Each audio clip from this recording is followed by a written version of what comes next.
right there. Push right there. Push right there. You got it. All you. Let's go. You got to lock it out. Beautiful. That's the motto here, is bigger, stronger, faster.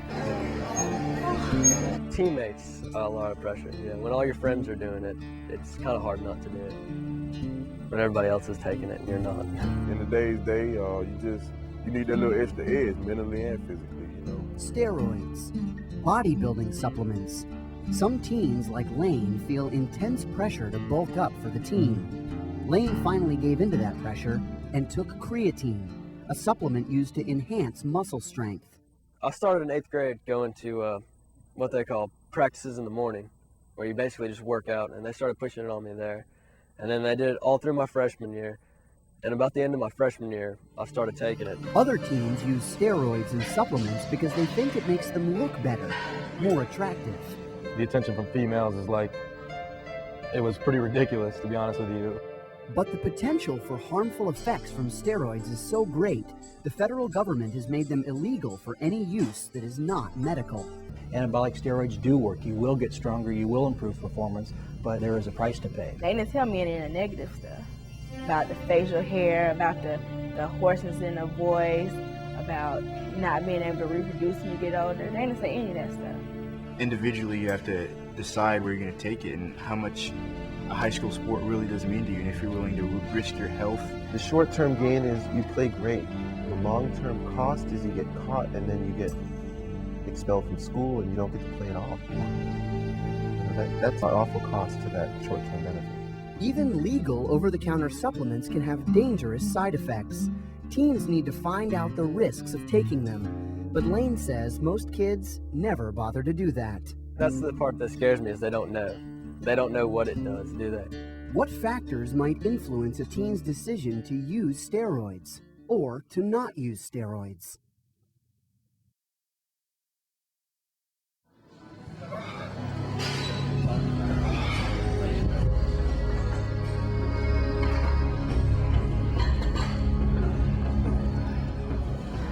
Peter wonders if he'll pay the price for steroids later on. He started taking steroids when he was 18. He knows they're illegal, that's why he doesn't want to show his face. But he says for him, the bigger, more defined muscles lured him in. I just noticed all the people that did were kind of getting that attention from girls, from respect from guys. Seemed like their life was a lot easier, so that's kind of when I started thinking about it. He also entered bodybuilding competitions and won, which has made it that much harder for him to stop. How dangerous are steroids and supplements? Researchers say they can cause all sorts of health problems. In some cases, within weeks after taking the first dose. Certain things are what we term constitutional symptoms, like problems with your GI tract, nausea, vomiting, diarrhea, muscle cramping. The baldness and the acne, those are going to happen right away.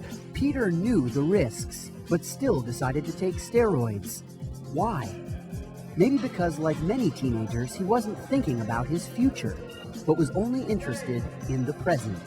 Many adolescents, I think, make mistakes because they're focused just on right here, right now, and because the attraction of the sensation is so powerful to them. How can teens turn their focus away from the right here, right now, and fully analyze the risks they're taking? One way is to seek reliable information and advice. We want to be healthy. We're not going to lift weights and eat good food and then put something in our bodies that's going to tear all those things down. Peter says he took steroids even though he knew the risks outweighed the benefits. And he'll tell you that taking them was a bad decision. It's just one of those things I hope doesn't come back and bite me, which it has a good chance of doing. He also says any teen pondering the risks of steroids shouldn't do what he's done. I would personally not recommend anyone my age to use them. I'd never recommend them to somebody my age.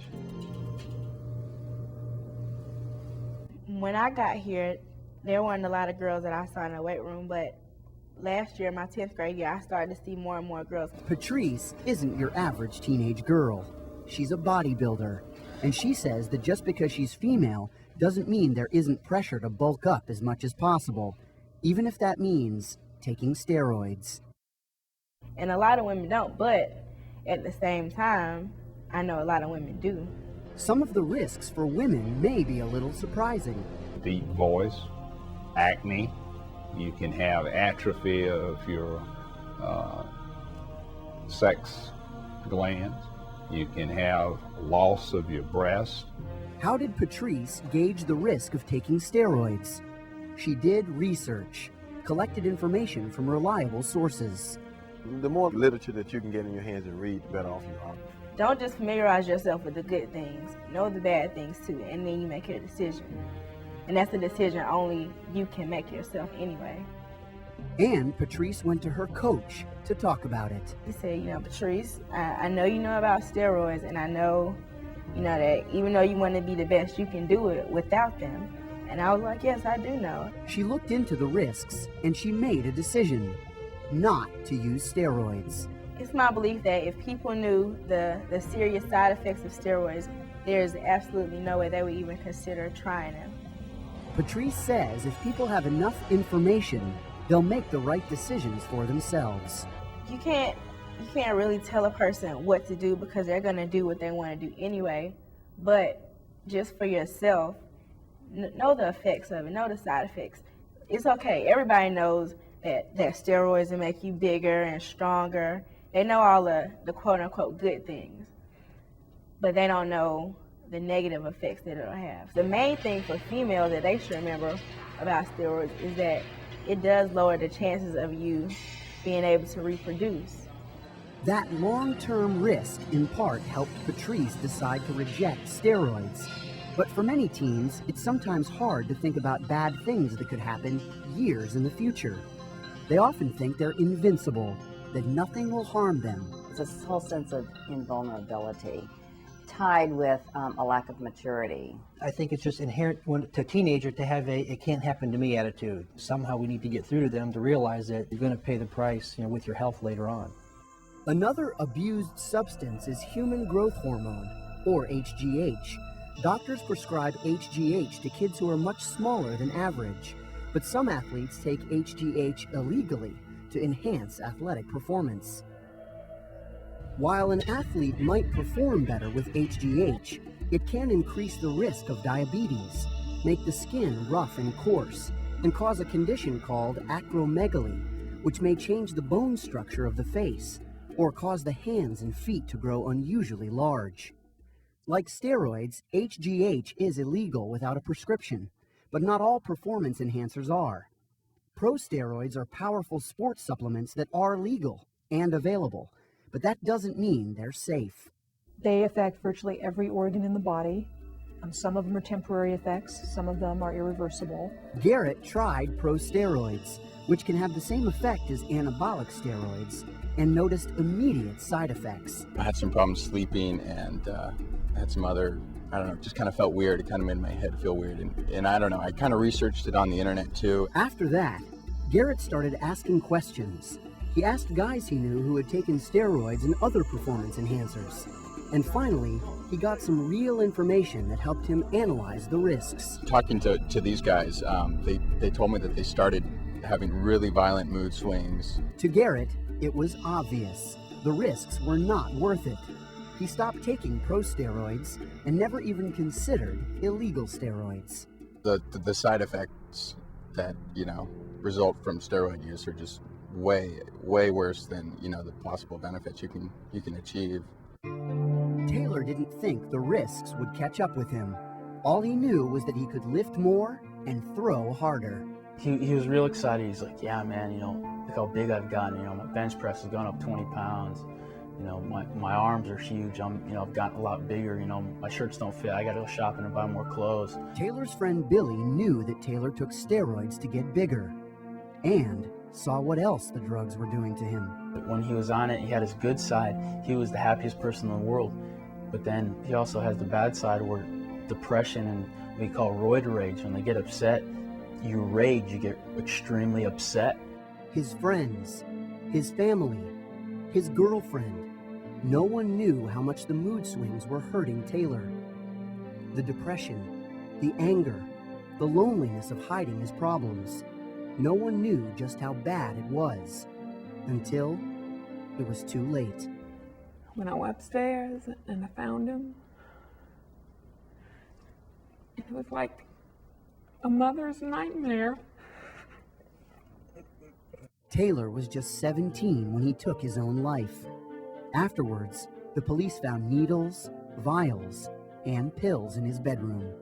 His stash of steroids were hidden. I just thought he was sad and stressed out and stuff, and didn't put two and two together. And Taylor's classmates say his suicide caused many of them to re-examine the risks of steroids and supplements. I'd been taking creatine for about 2 months, and when my friend Taylor passed away, I just totally stopped taking it because of everything that had happened. Well, I had 2 friends that already had the steroids, and one was thinking about it, and I took him over there to meet his parents, and after they had seen what it had caused his parents, what pain they were in, they totally just, they actually threw their steroids away. And I mean, they could have sold them to somebody else, but instead they just decided to throw them away.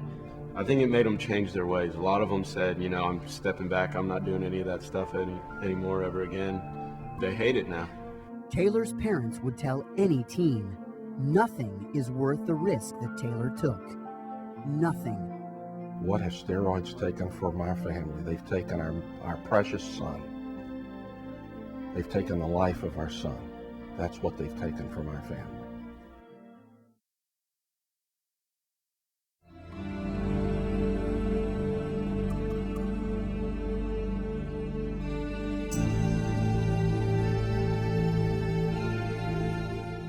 Lane gave in to pressure and tried the athletic supplement creatine. They don't really offer it, they basically force it upon you.